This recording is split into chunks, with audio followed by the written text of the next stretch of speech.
Bismillahirrahmanirrahim. Assalamualaikum warahmatullahi wabarakatuh. Hamdan wa syukranillah, salatan wa salaman ala rasulillah, amma ba'd.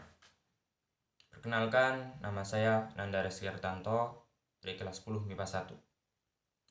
Nabi Ibrahim alaihissalam mempunyai keturunan yang bernama Ishak dan juga Ismail.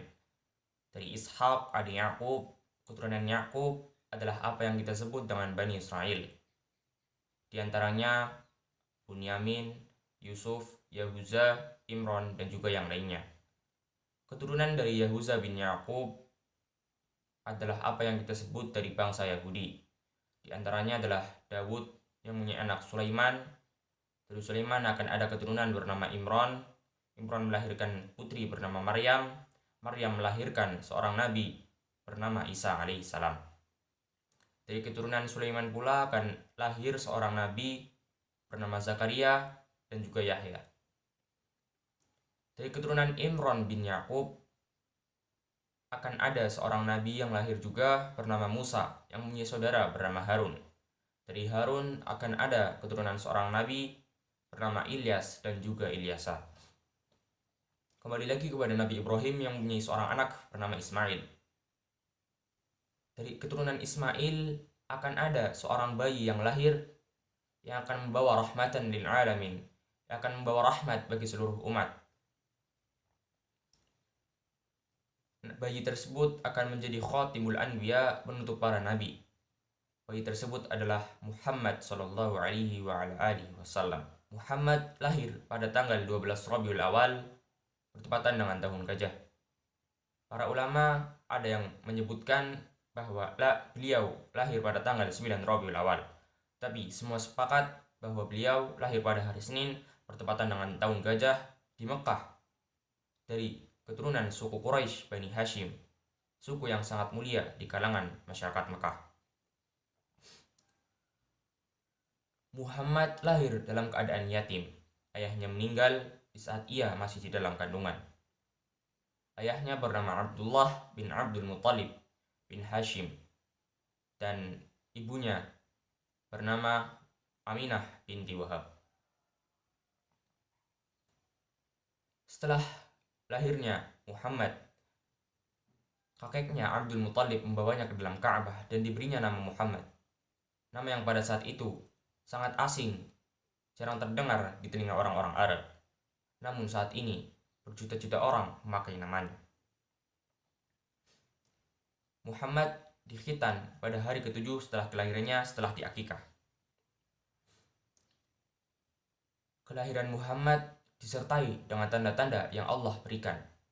Di antaranya adalah munculnya cahaya yang menerangi istana-istana di Romawi, runtuhnya gereja di Buhaira, dan juga padamnya api abadi yang disembah oleh kaum Majusi. Kelahiran Muhammad disambut sukacita oleh semua keluarganya tanpa terkecuali oleh pamannya yaitu Abu Lahab. Muhammad bayi disusukan oleh seorang budak dari Abu Lahab yang bernama Swaibah yang baru saja melahirkan seorang anak bernama Masruq, dan juga ia juga menyusui Hamzah bin Abdul Muttalib dan juga Abu Salamah. Pada usia 2 tahun, Aminah menitipkannya untuk disusukan kepada Halimah dari Bani Sa'adah. Ketika dalam susuan Halimah dari Bani Sa'adah, pada saat itu Muhammad kecil sedang bermain-main dengan temannya sampai malaikat Jibril datang mendatanginya lalu membelah dadanya dan membersihkan hatinya. Teman-temannya yang melihatnya langsung melapor kepada Halimah. Halimah merasa khawatir dan mengembalikannya kepada Aminah pada saat usia berusia 4 tahun. Saat bersama Aminah, Muhammad pada usia 6 tahun diajaknya untuk mengunjungi makam ayahnya yaitu Abdullah bin Abdul Muttalib.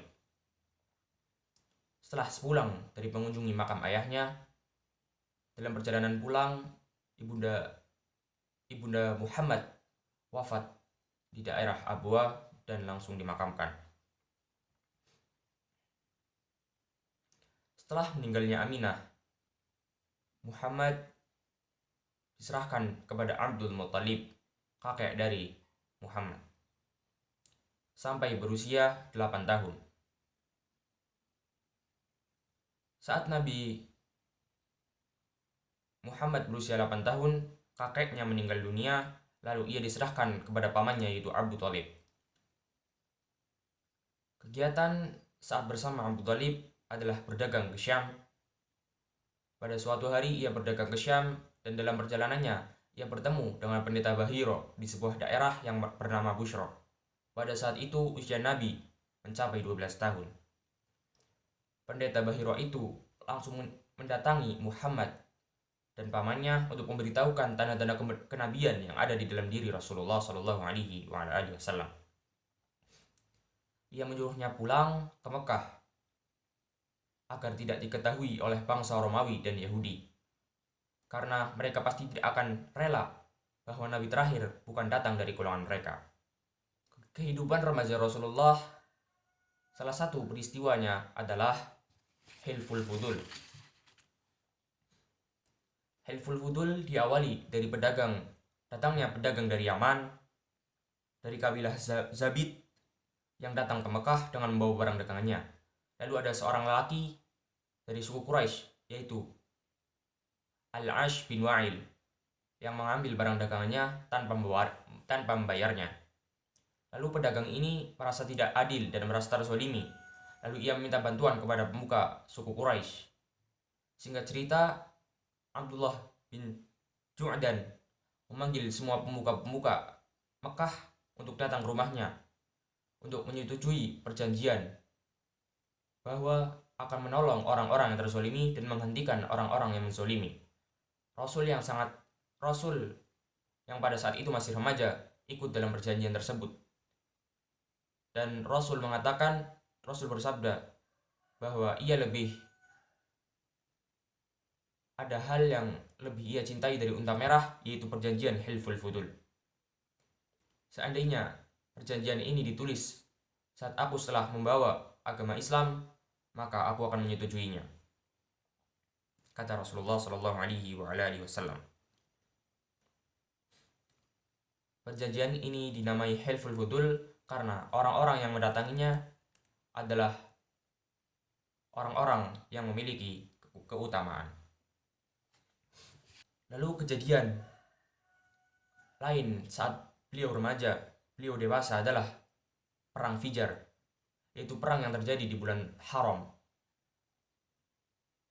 antara suku Kinanah dan suku Quraisy, yang disebabkan oleh terbunuhnya 3 orang dari suku Quraisy yang dibunuh oleh suku Kinanah. Perang Fijar adalah perang pertama Rasulullah, yang pada saat itu Muhammad menyiapkan anak panah untuk paman-pamannya. Kehidupannya adalah menggembala kambing dari Bani Sa'ad. Lalu ia juga berdagang, yang dagangannya adalah milik saudagar kaya, yaitu Khadijah binti Khuwailid. Ia berdagang ke Syam bersama Maisarah, yaitu budak Khadijah, dan dagangannya selalu laris jika di tangan Rasulullah SAW. Dikenal sebagai pemuda yang menarik, rasional, jujur, mulia, dan juga amanah. Khadijah akhirnya meminang Rasulullah SAW. Lalu pernikahan terjadi dan dihadiri oleh paman-paman Nabi dan Bani Hashim. Pernikahan antara Khadijah dan juga Nabi Muhammad menghasilkan beberapa anak, yaitu Qasim, Zainab, Ruqayyah, Ummu Kulsum, Fatimah, dan juga Abdullah. Keturunan Rasulullah yang lain adalah dari Maryah Qibtiyah, yaitu Ibrahim bin Muhammad. Pada usia Muhammad yang mencapai 35 tahun, terjadi renovasi Ka'bah oleh masyarakat Mekah. Konflik 4 hari terjadi dalam masalah peletakan batu Hajar Aswad dari pemuka-pemuka Mekah.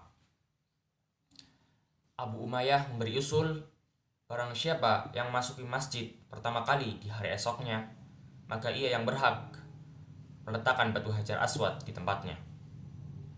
Maka Rasulullah lah yang pertama kali masuk masjid. Tetapi Rasul memberi usul untuk membawa selendang yang ujungnya dipegang oleh masing-masing pemuka suku dan membawanya ke Ka'bah, dan Rasulullah lah yang mengambil Hajar Aswad dari selendang dan meletakkannya di tempatnya.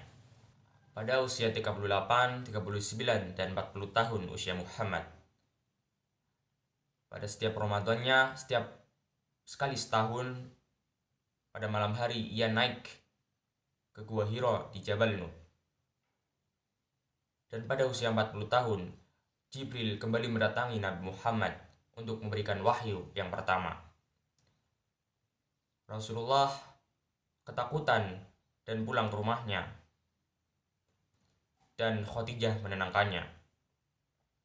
Dan pada usia 40 tahunlah wahyu pertama turun kepada Rasulullah SAW dan menjadi utusan Allah Subhanahu wa taala. Akhirul kalam, wabillahi taufiq wal hidayah, wa ridha wal inayah.